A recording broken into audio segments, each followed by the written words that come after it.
প্রিয় ছাত্রছাত্রী, তোমরা নিশ্চয়ই সবাই সকলে ভালো আছো। ক্লাস 12-এ তোমরা প্রত্যেকেই উঠে গেছো, তোমাদের অভিনন্দন জানাই। তোমরা আগামী দিনে আরও ভালো করে পড়াশোনা করবে, আমি আশা রাখি। তোমরা অনেক ভালো রেজাল্ট করবে আগামী দিনে। ক্লাস 11-এর পরীক্ষা তোমরা দিতে পারোনি, সেজন্য তোমরা হয়তো অনেকেই খুব অখুশি আছো, কিন্তু কিছু করার নেই। বর্তমান পরিস্থিতিতে আমাদের এটা মেনে নিতে হচ্ছে। যাই হোক, ক্লাস 12-এর অ্যাকাউন্টেন্সি ক্লাস আমি ভিডিও মারফত তোমাদের কাছে পৌঁছে দেওয়ার চেষ্টা করেছি। ক্লাস 12-এ প্রথমে তোমাদের থাকবে ইন্ট্রোডাকশান টু পার্টনারশিপ চ্যাপ্টারটি। এই চ্যাপ্টারের মূল বিষয় হলো একটা অংশীদারি কারবার বা পার্টনারশিপ ফার্ম তার অ্যাকাউন্টস কীভাবে মেনটেন করবে, সেই অংশীদারি কারবারে যে প্রফিট হবে বা যে লস হবে, সেই প্রফিট বা লসগুলো তারা নিজেদের মধ্যে কীভাবে বন্টন করবে, সেই বিষয় এই চ্যাপ্টারে পুরোপুরি আলোচনা করা হয়েছে। প্রথমে আসি, অংশীদারি কারবার কাকে বলে। অংশীদারি কারবার কাকে বলে? যখন দুই বা ততোধিক ব্যক্তি একটি চুক্তিপত্র মারফত নিজেদের মধ্যে সমন্বয় সাধন করে নির্দিষ্ট কিছু মূলধন কারবারে বিনিয়োগ করে এবং সেই কারবারের দায় দায়িত্ব প্রত্যেকেই প্রায় সমানুপাতে বহন করার চেষ্টা করে, তখন সেটাকে অংশীদারি কারবার বলা হয়। এখন অংশীদারি কারবার এই চ্যাপ্টারটা সম্পর্কে যা যা থিওরি থাকবে, বিশেষ করে এমসিকিউ, এক কথায় উত্তর, শূন্যস্থান পূরণ, সেসবই আমি তোমাদের অন্য একটি ভিডিও মারফত পৌঁছে দেব। এই ভিডিওতে মূলত যেটা আলোচনা করব সেটা হচ্ছে এই অংশীদারি কারবারের অ্যাকাউন্টস কীভাবে তারা মেনটেন করে। প্রথমে আসি, দেখো এই অংশীদারি কারবারে যে প্রফিট বা লসটা হবে, সেই প্রফিট লসটা তারা নিজেদের মধ্যে সমান অনুপাতে বন্টন করবে, বা সমান অনুপাতে বন্টন না করলেও যেটা তাদের অংশীদারি চুক্তিতে লেখা থাকবে সেই চুক্তিপত্র অনুযায়ী তারা নিজেদের মধ্যে বন্টন করে নেবে। প্রথমে তারা কী করবে? Profit and loss appropriation account এখানে বানাতে হবে। প্রফিট অ্যান্ড লস অ্যাপ্রোপ্রিয়েশন অ্যাকাউন্টের মধ্যে দিয়ে তারা কোম্পানির থেকে বা পার্টনারশিপ ফার্মের থেকে যদি কোনো টাকা তুলে থাকে বা ড্রয়িংস করে থাকে, বা তারা যদি কোনো স্যালারি নিয়ে থাকে, কমিশন নিয়ে থাকে, সেইগুলো সবই আমার এই পিএল অ্যাপ্রোপ্রিয়েশন অ্যাকাউন্টে অন্তর্ভুক্ত করা হবে। এটা জাস্ট একটা লেজার অ্যাকাউন্ট। প্রথমে দেখো, আমরা ক্রেডিট দিকটায় আসি। ক্রেডিট দিকটা তারা কী বলছে দেখো, প্রথমে কী দিয়ে শুরু হচ্ছে?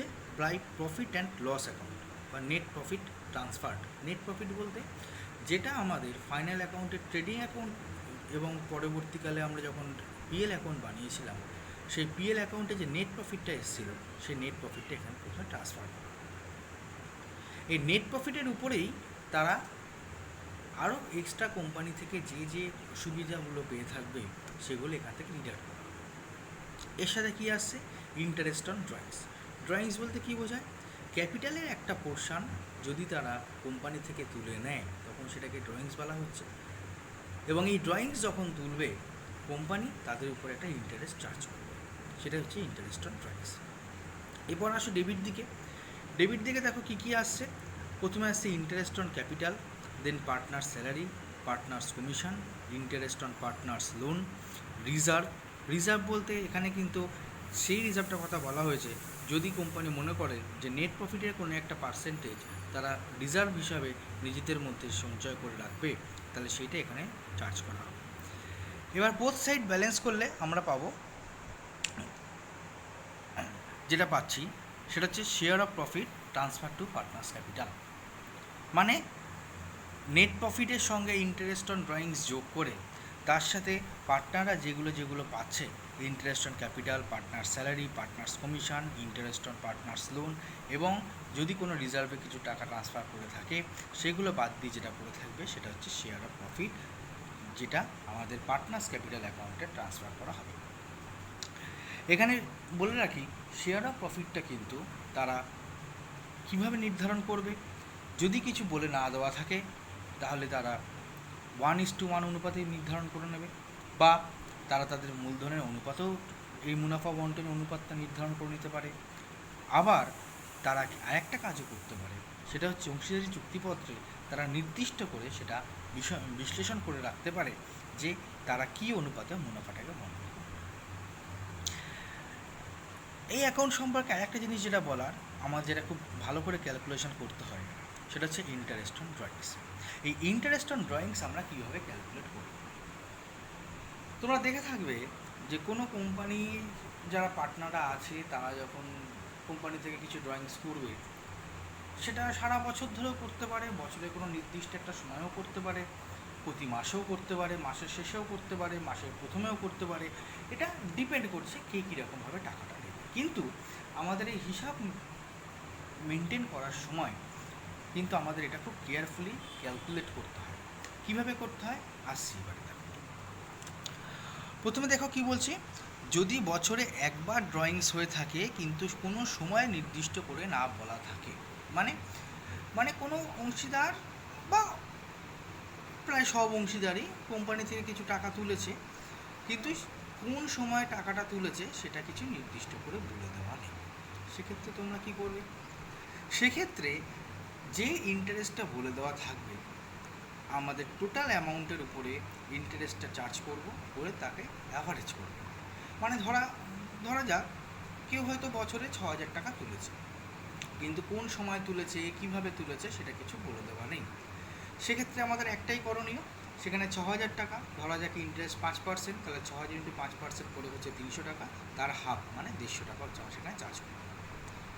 পরের পয়েন্টে আসো, যদি 6 মাস অন্তর ড্রয়িংস হয় এবং সেটা মাসের প্রথমেই তুলে দেওয়া থাকে। 6 মাস অন্তর বলতে ধরো জানুয়ারিতে একবার তুললো, আবার 6 মাস বাদ দিয়ে জুলাই মাসে একবার তুললো, ব্যাস, তাহলে বছরে সে দুবার টাকাটা তুললো। এই দুবার যদি টাকাটা তোলে তাহলে আমরা সেখানে কীভাবে তুলব, ইন্টারেস্টটা ক্যালকুলেট করছি। দেখো, জানুয়ারি মাস, আমি করেছি কি তোমাদের সুবিধার জন্য আমি 12টা মাসের নাম লিখে নিয়েছি।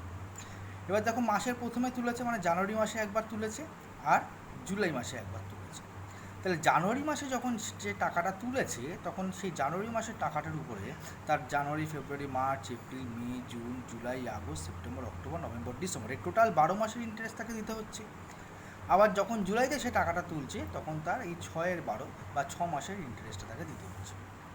তাহলে আমরা কীভাবে ক্যালকুলেট করছি দেখে নাও, amount of drawings into rate of interest into, দেখো 12/12 মানে প্রথম জানুয়ারি মাসের জন্য 12 মাসের ইন্টারেস্ট এবং জুলাই মাসের জন্য 6 মাসের ইন্টারেস্ট, এইটা ক্যালকুলেশন করে দাঁড়াচ্ছে তোমাদের 1.5। তাহলে amount of drawings into rate of interest into 1.5, এটা করে যেটা দাঁড়াবে সেটাই হবে তার ইন্টারেস্ট অন ড্রয়িংস। এরপর আসি, যদি সে 6 মাস অন্তর ড্রয়িংস করেছে কিন্তু সেটা মাসের শেষে করেছে, মানে জানুয়ারি মাসের 31 তারিখে করেছে, আবার পরে গিয়ে জুলাই মাসের 31 তারিখে করেছে, তাহলে জানুয়ারি মাসের 31 তারিখে যখন সে টাকাটা তুলেছে তখন এই জানুয়ারি মাসের কিন্তু পুরো 12 মাসের সেই ইন্টারেস্ট তাকে দিতে হচ্ছে না। কেন? যেহেতু সে শেষে তুলেছে টাকাটা, তাহলে এক মাস, প্রথম এক মাসটা বাদ গেল, বাদ গিয়ে যেটা পড়ে থাকলো তাহলে 11 মাস, তাহলে এই 11 মাসের উপরে তাকে ড্রয়িংস তুলতে হচ্ছে। একই রকমভাবে জুলাই মাসের যে টাকাটা তুলেছে সেই জুলাই মাসটা বাদ দিয়ে বাকি থাকলো 5 মাস, এই 5 মাসের উপরে তাকে ইন্টারেস্টটা দিতে হচ্ছে। তাহলে ক্যালকুলেশনটা কীভাবে করেছি দেখে নাও, amount of drawings into rate of interest into প্রথম জানুয়ারি মাসের জন্য 11/12 মানে 12 মাসের মধ্যে 11 মাসের ইন্টারেস্ট, এবং জুলাই মাসের জন্য 5/12 মানে 12 মাসের মধ্যে 5 মাসের ইন্টারেস্ট, এটা ক্যালকুলেশন করে দাঁড়াচ্ছে 16/12। তাহলে যদি পড়ে দেওয়া থাকে তোমাদের 5,000 টাকা তুলেছে 5% ইন্টারেস্টে 6 মাস অন্তর কিন্তু মাসের শেষে, তাহলে কি হচ্ছে 5,000 × 5% × 16/12, জাস্ট এই ক্যালকুলেশনটা করে দিলেই অঙ্কটা হয়ে যাবে। এরপরে আসি, যদি সে 3 মাস অন্তর টাকা তুলে থাকে এবং সেটা মাসের প্রথমেই হয়, দেখো আগেরটা বলেছিলাম 6 মাস অন্তর, এটা বলছি কত 3 মাস অন্তর, মানে জানুয়ারি, এপ্রিল, জুলাই এবং অক্টোবর। তাহলে একই রকমভাবে দেখে নাও, জানুয়ারি মাসে যে টাকাটা সেটা পুরো 12 মাসের ইন্টারেস্ট, এপ্রিল মাসের টাকাটা 9 মাসের ইন্টারেস্ট, জুলাই মাসের টাকাটা 6 মাসের ইন্টারেস্ট, অক্টোবর মাসের টাকাটা 3 মাসের ইন্টারেস্ট। তাহলে এখানে কি করছি দেখো, 12 + 9 + 6 + 3 মানে কত হচ্ছে 30-এর 12, মানে কাটিকুটি করলে হচ্ছে 2.5। তাহলে amount of drawings into rate of interest into 2.5। যদি তোমাদের শুধু বলে দেওয়া থাকে যে 3 মাস অন্তর টাকা তুলেছে এবং তা মাসের প্রথমে তুলেছে, জাস্ট এই ফর্মুলাটা ফলো করবে, তাহলেই তোমাদের ইন্টারেস্ট অন ড্রয়িংসটা বেরিয়ে আসবে। আরেকটা জিনিস যেটা আমার এখানে দেওয়া হয়নি, 3 মাস অন্তর টাকা তুলেছে এবং সেটা মাসের শেষে তুলেছে। তাহলে সেক্ষেত্রে কী হচ্ছে, জানুয়ারি মাসের ক্ষেত্রে 11, এখানে বলে দিই, তাহলে জানুয়ারি মাসে সে টাকাটা তোলেনি, মাসের শেষে টাকাটা তুলেছে, মানে সে জানুয়ারি ফেব্রুয়ারি মার্চের শেষে গিয়ে টাকাটা তুলেছে। আবার এপ্রিল মে জুনের শেষে গিয়ে টাকাটা তুলেছে, মানে দেখো 3 মাস অন্তর হচ্ছে, মানে প্রথম মাসে কিন্তু আর নিচ্ছে না, হচ্ছে কত 3 নম্বর মাসে গিয়ে শেষে, আবার 6 নম্বর মাসে গিয়ে শেষে, আবার সেপ্টেম্বর মাসের শেষে, আবার ডিসেম্বর মাসের শেষে। সেক্ষেত্রে কী হচ্ছে, মার্চের টাকাটার ক্ষেত্রে 9 মাস, জুনের টাকাটার ক্ষেত্রে 6 মাস এবং সেপ্টেম্বরের টাকাটার ক্ষেত্রে 3 মাস। জাস্ট এইটুকু ক্যালকুলেশন করে দিলেই হয়ে যাবে। এটা অঙ্ক যখন করেছি তখন দেখিয়ে দিয়েছি তোমাদের, তখন আরও ভালো করে দেখে নেবে। এবার দেখো, যদি প্রতি মাসে ড্রয়িংস হয় এবং তা মাসের প্রথম হয়, এবারে সে মাসে মাসে টাকা তুলেছে এবং প্রত্যেক মাসের প্রথমে টাকা তুলেছে, তাহলে সেক্ষেত্রে দেখো জানুয়ারির ক্ষেত্রে 12 মাস, ফেব্রুয়ারি 11, মার্চ 10, এরম করে করে করে করে সে গেছে। এবং ক্যালকুলেশনটা কীভাবে হয়েছে, 12 + 11 + 10 + 9 + 8 + 7 + 6 + 5 + 4 + 3 + 2 + 1 হচ্ছে কত 78/12, মানে 6.5। তোমাদের এই ফিগারগুলো মনে রাখলেই কিন্তু অঙ্কটা হয়ে যাবে। তারও আগে ভালো কথা, এইটা আগে ভালো করে ফলো করবে যে কীভাবে আমাদের এই ক্যালকুলেশনটা আসছে। যদি এইটা একবার তোমরা মাথায় ঢুকিয়ে নিতে পারো, তাহলে কিন্তু এই ক্যালকুলেশনটা করা খুবই ইজি হয়ে যাবে। এরপরে হচ্ছে, যদি প্রতি মাসে টাকা তুলেছে কিন্তু সেটা মাসের শেষে তুলেছে, একই রকমভাবে আসছে, শুধু মাসের শেষে, মানে ওই জানুয়ারি মাসে যেটা 12 মাস ছিল সেটা যাচ্ছে না, ওটা 11 মাস হয়ে যাচ্ছে, মানে 1 মাস করে আমরা পিছিয়ে যাচ্ছি, আর ডিসেম্বর মাসে গিয়ে সেটা 0 হয়ে যাচ্ছে। তাহলে রেট অফ ইন্টারেস্ট, তাহলে সেখানে কী দাঁড়াচ্ছে, amount of drawings into rate of interest into 5.5। এবারে কিছু উদাহরণ দেখে নাও। দেখো এখানে কি বলছে, calculate interest on drawings in each of the following cases. প্রথম কেসটা কি বলেছি, amount of drawings ₹6,000 drawn in a year and rate of interest 5%। যেটা বলেছিলাম প্রথমেই তোমাদের, যে এখানে টাকাটা তোলা হয়েছে কিন্তু কোনো নির্দিষ্ট সময়ে তোমাদের বলে দেওয়া নেই। সেক্ষেত্রে আমরা কি করব, দেখে নাও কী করেছি। দেখো, ইন্টারেস্ট অন ড্রয়িংস হচ্ছে amount of drawings into rate of interest into 1/2, মানে 6,000 বা 6,000 টাকা তুলেছিল, 5% ইন্টারেস্টে 1/2 করলে হচ্ছে কত, ওটা 150। বোঝা গেল। এবার 2 নম্বর প্রবলেমে আসি। 2 নম্বরের ক্ষেত্রে আমি কি বলেছিলাম, দেখো amount of drawings is ₹6,000 drawn half yearly and drawn on beginning of each period and rate of interest is 5%, মানে 6,000 টাকা তুলেছে হাফ ইয়ারলি, 5% ইন্টারেস্টে কবে তুলেছে, প্রতি 6 মাসের প্রথমে। 3 নম্বরে বলেছিলাম কি, amount of drawing 6,000 drawn half yearly and drawn end of each period. 4 নম্বরে বলেছিলাম drawn quarterly and drawn on beginning of each period. 5 নম্বরে বলেছিলাম কি, একই রকম থাকছে 4-এর মতন, শুধু এন্ড অফ ইচ পিরিয়ড। 6 নম্বরে হচ্ছে monthly beginning of each period. 7 নম্বরে হচ্ছে monthly end of each period. তাহলে 2 নম্বরের ক্ষেত্রে আসি, interest of drawings equal to amount of drawings in rate of interest into 1.5। ওই ক্যালকুলেশনটা যেটা তোমাদের আগে দেখিয়ে দিয়েছিলাম, তাহলে হচ্ছে কত 450 টাকা। 3 নম্বরের ক্ষেত্রে যেটা আমরা বলেছিলাম যে 6 মাস শেষে তুলবে, কত হচ্ছে 16/12, ক্যালকুলেশন আগে দেখিয়ে দিয়েছি। ইন্টারেস্ট অন ড্রয়িংস, এটা কি বলেছিলাম, এটা হচ্ছে 3 মাস করে তুলছে, 3 মাস করে মাসের প্রথমে 2.5 ক্যালকুলেশন, 3 মাস করে মাসের শেষে 18/12 ক্যালকুলেশন। এটা বলেছিলাম কি, প্রতি মাসে তুলেছে 6.5, প্রতি মাসের শেষে তুলেছে 5.5। তাহলে ইন্টারেস্ট অন ড্রয়িংস ক্যালকুলেশনটা আশা করছি তোমরা বুঝতে পেরেছো। যদি না এক্ষেত্রে বুঝতে পেরে থাকো, তাহলে অতি অবশ্যই আবার আমাকে আমার যে হোয়াটসঅ্যাপ নম্বর আছে সেই হোয়াটসঅ্যাপ নম্বরে কল করে নিতে পারো, বা আমাকে হোয়াটসঅ্যাপ নাম্বারে কোয়ারিজ তোমরা পাঠাতে পারো, তাহলে আমি আরও বিশদে ব্যাপারটা বুঝিয়ে দেবো। এরপরে আসো ক্যালকুলেশন অফ কমিশন। এই কমিশন ক্যালকুলেট করার সময়ও আমাদের একটু মাইন্ডলি থাকতে হবে যে কোশ্চেনে আমাদের কী বলেছে। অনেক সময় বলে দেওয়া থাকে commission on net profit after charging this commission, আবার commission on net profit before charging this commission. যদি বলে দেওয়া থাকে আফটার চার্জিং দিস কমিশন, তাহলে কী হচ্ছে net profit into rate of commission by 100 plus rate of commission. এটা অঙ্কের সময় যখন করব তখন আরও ভালো করে বুঝতে পারবে। এখন আর অতটা নিয়ে এটা নিয়ে আমি আসছি না, কারণ এখানে আরও অঙ্ক দেওয়া আছে এবং তোমাদের হোমওয়ার্ক হিসেবে অনেক অঙ্ক দেওয়া থাকবে, তোমরা সেই অঙ্কগুলো প্র্যাকটিস করে নেবে, দেখবে অঙ্কগুলোতে করলেই তোমাদের অনেক কিছু ক্লিয়ার হয়ে যাবে। আচ্ছা, এবার আসি পার্টনার্স ক্যাপিটাল অ্যাকাউন্ট কীভাবে করবে। এই পার্টনার্স ক্যাপিটাল অ্যাকাউন্ট মানে সে কত টাকা ইনভেস্ট করেছিল, তার থেকে কোম্পানির থেকে সে কী কী রিটার্ন পাচ্ছে, এগুলো হচ্ছে আমরা এখানে ডিসকাস করছি। দেখো, বাই ব্যালেন্স বিডি মানে সে যে টাকাটা ইনভেস্ট করেছে, বাই পিএল অ্যাপ্রোপ্রিয়েশন মানে অ্যাপ্রোপ্রিয়েশন থেকে যে প্রফিটটা আসছে, বাই ব্যাঙ্ক অ্যাকাউন্ট সে যদি কোনো অ্যাডিশনাল ক্যাপিটাল ইনক্লুড করে থাকে, বাই ইন্টারেস্ট অন ক্যাপিটাল যদি সে কোনো ক্যাপিটালের উপর যদি সে ইন্টারেস্ট পায়, স্যালারি কমিশন বোনাস। এদিকে থাকছে কি only drawings and interest on drawings. তাহলে এইটা হচ্ছে ক্যাপিটাল মানে যারা যে পার্টনাররা আছে, এটা হচ্ছে তাদের, যদি সহজ কথা বলতে হয়, এটা হচ্ছে তাদের লাভের দিক আর এটা হচ্ছে তাদের ক্ষতির দিক।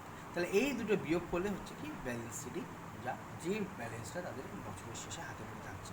দেখো, আমি কিন্তু তোমাদের শুধু এটা বোঝানোর জন্যই বললাম, এটা হচ্ছে কোম্পানির মানে পার্টনারদের লাভের দিক, মানে তার সে মূলধন দিয়েছে, সেখান থেকে প্রফিট পাচ্ছে, স্যালারি পাচ্ছে, কমিশন পাচ্ছে, বোনাস পাচ্ছে, তাহলে তার আপাত দৃষ্টিতে তার সেটা সে গেনার, ওই জন্যই এটা বললাম। কিন্তু অ্যাকাউন্টের ভাষায় কিন্তু এটা লাভের দিক বলা যায় না, এটা হচ্ছে কোম্পানির দায়ের দিক। তোমরা নিশ্চয়ই জানো মূলধন হচ্ছে কোম্পানির দায়। বেশ, এবারে একটা ছোট অঙ্ক করে তোমাদের এটা বোঝানোর চেষ্টা করেছি, একটু দেখে নাও কি বলছে। দেখো, Jibon and Deep are the partners of a partnership firm having profit sharing ratio of 3:2, prepare profit and loss appropriation account for the year ended 31st March 2019 after considering the following adjustments. কী বলেছি, net profit ₹1 lakh, capital Jeevan at interest 6%, Jeevan 1 lakh, Deep 60,000, drawings interest 5%, Jeevan 1000 on first day of each month. তোমাদের বলে দিয়েছিলাম, ওখানে ক্যালকুলেশনটা দেখানো আছে, আমি এখানে ওয়ার্কিংসও দেখিয়ে দিয়েছি। আচ্ছা, Deep 3000 on first day of each quarter. দেখো, দুটো কিন্তু ডিফারেন্ট আছে, একটা হচ্ছে first day of each month, একটা হচ্ছে first day of each quarter. Next, commission Jeevan 5000 আর Deep 1% on net sales, where net sales is ₹10 lakh। মানে জীবন একেবারে 5,000 টাকা কমিশন পাচ্ছে, কোথা থেকে পাচ্ছে কিছু বলে দেওয়া নেই, তা আমাদের দরকারও নেই। আর দীপ 1% পেয়েছে কিসের উপরে, নেট সেলসের উপরে। Salary Jeevan 1000 per month, Deep 1500 per month. Loan Jeevan 10,000 at the rate 6% interest, Deep ₹5,000 at the rate 5% interest. Additional capital interest 10%, Jeevan 20,000, Deep 10,000. Also show the partners capital account. Very easy. দেখে নাও কীভাবে করেছি। দেখো, প্রথমে আসছে কি তাই, নেট প্রফিট কত টাকা ইনভেস্ট করেছে, 1 lakh। Then interest on drawings 325 Jeevan, 375 Deep. কীভাবে করেছি, ওয়ার্কিংস আমাদের দেখানো আছে। ইন্টারেস্ট অন ড্রয়িংস জীবন কত ছিল, 1000 ইন্টু 5% ইন্টু 6.5, 6.5 ক্যালকুলেশন কোথা থেকে এসছে, ওই আগে আমরা দেখিয়ে দিয়েছি 6.5 মাসের প্রথমেই তুলেছে, তাহলে প্রতি মাসের শুরুতে তুললে সারা বছর ধরে যদি প্রতি মাসের শুরুতে তোলে তাহলে সেখানে 6.5 নেব। আর এখানে দ্বীপের ছিল কত, ও 3 মাস পর পর তুলেছে এবং মাসের শেষে তুলেছে।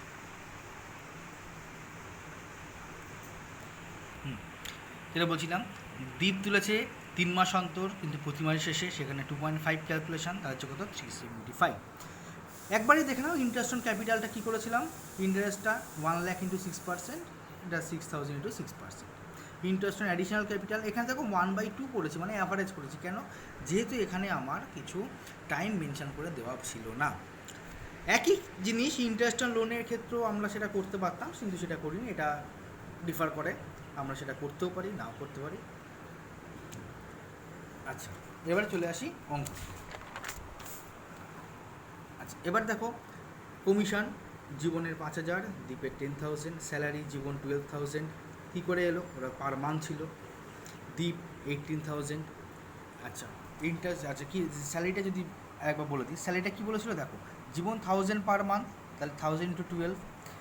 দীপ 1,500 পার মান্থ, তাহলে 1,500 × 12। এইটা আমি আর ভিতরে গুণ করে দেখাইনি, এটা তো তোমরা সহজে বুঝতে পারছো, 30,000 টোটাল। ইন্টারেস্ট অন লোন আমরা ক্যালকুলেশন আগে করে নিয়েছিলাম, সেখান থেকে নিয়ে এলাম। ইন্টারেস্ট অন ক্যাপিটাল এটাও আমরা ক্যালকুলেশন ওয়ার্কিং নোটসে দেখিয়েছি। ইন্টারেস্ট অন অ্যাডিশনাল ক্যাপিটাল এটাও আমরা দেখিয়েছি। দেন যেটা ব্যালেন্স পড়ে থাকছে 43,750, সেটা কোন রেশিওতে ভাগ হচ্ছে? দেখো অঙ্কে বলে দিয়েছিলাম আমাদের রেশিও ছিল কত, 3:2। তাহলে সেই 3:2 রেশিওতে আমরা এটাকে ভাগ করে কত পাচ্ছি, একটা 26,250, একটা 17,500, ব্যাস দ্যাটস ইট। এবারে partners capital account, very easy sum, just ব্যালেন্সগুলো আমরা বসিয়ে দিচ্ছি। বাই ব্যালেন্স, ওপেনিং ব্যালেন্স এটা ছিল পার্টনারদের 1,00,000 এবং 60,000। ব্যাঙ্ক অ্যাকাউন্টে ওরা নতুন যে ক্যাপিটালটা এনেছিল 20,000 অ্যান্ড 10,000। কমিশন যেটা ওরা পাচ্ছে, salary, interest on loan, interest on capital, that's it. এবং লাস্ট হচ্ছে গিয়ে কি, ব্যালেন্স। তাহলে এই হচ্ছে তোমাদের টোটাল একটা পিএল অ্যাপ্রোপ্রিয়েশনের অঙ্ক। এখানে বলে দেওয়া ভালো যে পার্টনার্স ক্যাপিটাল অ্যাকাউন্টটা হয়তো তোমাদের পরীক্ষার সময় করতে নাও দিতে পারে, কারণ যেহেতু শুধুমাত্র 4 নম্বর থাকবে অঙ্কের জন্য, সেই জন্য তোমরা ধরে নিতে পারো যে পার্টনার্স ক্যাপিটাল অ্যাকাউন্ট এখানে করতে দেবে না। মেন যেটা করতে দেবে সেটা হচ্ছে পিএল অ্যাপ্রোপ্রিয়েশন অ্যাকাউন্ট। এই পিএল অ্যাপ্রোপ্রিয়েশন অ্যাকাউন্টটা কিন্তু খুব মাইনিউটলি তোমরা ফলো করবে। আবার একবার ভিডিওটা রিভাইন্ড করে তোমরা দেখে নিতে পারো ঠিক কীভাবে আমি ইন্টারেস্ট অন ড্রয়িংস ক্যালকুলেশনটা করিয়েছি, ঠিক এটা দেখে নাও। ওকে, আজকে এই পর্যন্তই। ফিরে আসবো পরের ক্লাসে তোমাদের জন্য কিছু অঙ্ক নিয়ে, কিছু হোমওয়ার্ক আশা করছি আমি দিয়ে দিতে পারবো এর মধ্যে।